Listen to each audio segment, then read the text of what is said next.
Leaders. Juriste spécialisé en droit public, droit des technologies de l'information et de la communication et droit électoral, il est actuellement président de l'Instance nationale de protection des données personnelles.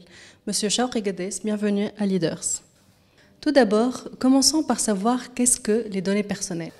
Les données personnelles, ce sont toutes les données qui permettent d'identifier une personne. Ça peut commencer par le nom et le prénom, c'est évident, mais c'est aussi un numéro de carte d'identité, une adresse, un numéro de carte bancaire, un numéro de téléphone. Donc c'est toutes les informations qui permettent d'identifier une personne. C'est ça les données personnelles. D'accord. Et vous êtes à la tête de l'instance depuis le mois de mai. Oui. Quels sont les principaux abus que vous avez relevés et quels sont les risques par rapport à ces abus? D'accord. Oui, est-ce que c'est des abus que j'ai constatés? Je les ai constatés avant de devenir président de l'instance. Disons que ce sont des situations de non-respect de la réglementation et de la législation en matière de protection des données personnelles. Et ça, n'importe quel citoyen peut les constater s'il sait quelles sont les règles qui doivent être mises en place ou respectées en tout cas pour protéger les données personnelles. Quand on reçoit un SMS de nature commerciale sans qu'on ait autorisé celui qui l'envoie à vous l'envoyer, c'est un abus de traitement de données personnelles.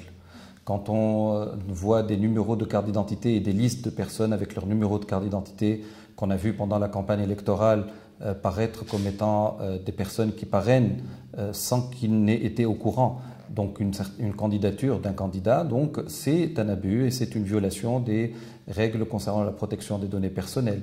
Quand on voit des locaux ouverts au public où il y a des caméras de vidéosurveillance, sans que les propriétaires n'aient avisé les personnes qu'il y a ce système mis en place, eh bien ça ce sont des abus. La liste est trop longue pour pouvoir être détaillée maintenant, mais n'importe quel citoyen est capable d'identifier les abus à condition qu'il sache quelles sont les conditions de protection de données et qu'on retrouve dans la loi de 2004 sur la protection de données personnelles en Tunisie. Justement, comment l'instance compte faire respecter la loi? L'instance, avant de commencer à vouloir faire respecter la loi, je pense que l'instance, son premier rôle est un rôle d'éducation, de sensibilisation, de vulgarisation.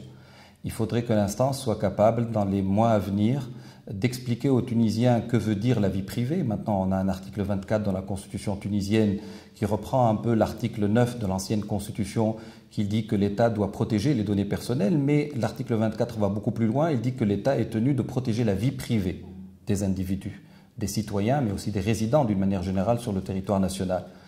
Eh bien, pour pouvoir, en tout cas pour que les personnes soient sensibilisées à cette problématique, il faudrait leur expliquer comment leurs données sont protégées, quels sont leurs droits vis-à-vis des personnes qui traitent leurs données, qui est quelque chose de tout à fait normal.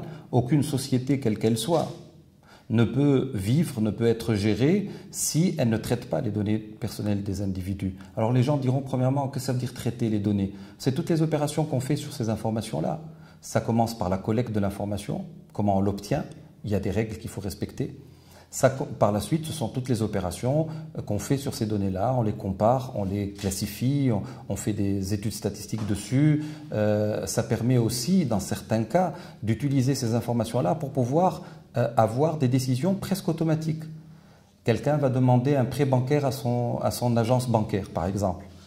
Quand le banquier introduit cette demande-là dans son système, il y a derrière un système d'information qui, au vu de certains critères, et sur la base des informations personnelles qu'il a sur l'individu, donc sur le client, va déjà donner une réponse de principe. Ça va être oui ou non. Sur la base de quoi? Sur la base de la masse de données personnelles qui sont stockées dans le système. Donc on voit la gravité de la chose. Ces données sont nécessaires, indiscutablement, mais il faudrait que les gens sachent quelles sont les règles qui doivent être respectées pour protéger la vie privée des individus dans le traitement de ces informations-là. Et comment vous comptez informer justement les gens et les sensibiliser par rapport à la protection des données? Eh bien, comment les sensibiliser? C'est comme ce que je suis en train de faire avec vous. Il va falloir avoir des micros pour pouvoir parler aux gens, pouvoir leur faciliter ou en tout cas l'accès à cette information-là et à ces informations, leur dire comment est-ce que ces données doivent être traitées, quelles sont les règles qui doivent être respectées, quels sont leurs droits vis-à-vis donc de ces opérations de traitement. Parce qu'une fois que les entreprises, que les sociétés, que toutes les structures qui gèrent des données personnelles ont cette information entre les mains, ça ne dessaisit pas le citoyen de ces informations-là. Il doit avoir toujours un droit de regard dessus.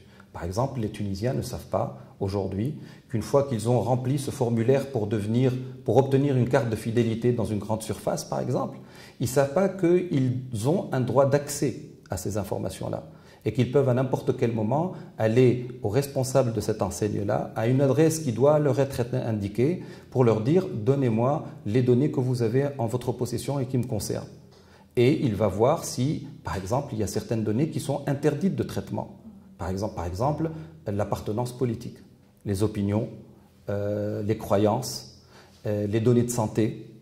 Toutes ces données-là qu'on dénomme des données ou qu'on qualifie de données sensibles sont par principe, dans les articles 14, 15 de la loi, interdites de traitement. Vous allez me dire, dans ce cas-là, comment les cliniques vont faire ou les hôpitaux vont faire si les données de santé sont interdites de traitement? Eh bien, par la suite, la loi dit qu'il y a des exceptions. Mais dans ces cas-là, la protection devient beaucoup plus importante. Parce que ce sont des données qui sont très dangereuses quand elles sont mal utilisées et quand donc elles ne sont pas utilisées en tout cas pour la finalité, pour le but qui leur a été tracé initialement. Et donc il y a beaucoup de travail à faire, de sensibilisation, d'explication. Le but, c'est d'arriver à ce que ça ne soit pas l'instance qui contrôle tout, mais que ce soit le citoyen qui attire l'attention de l'instance sur des violations éventuelles.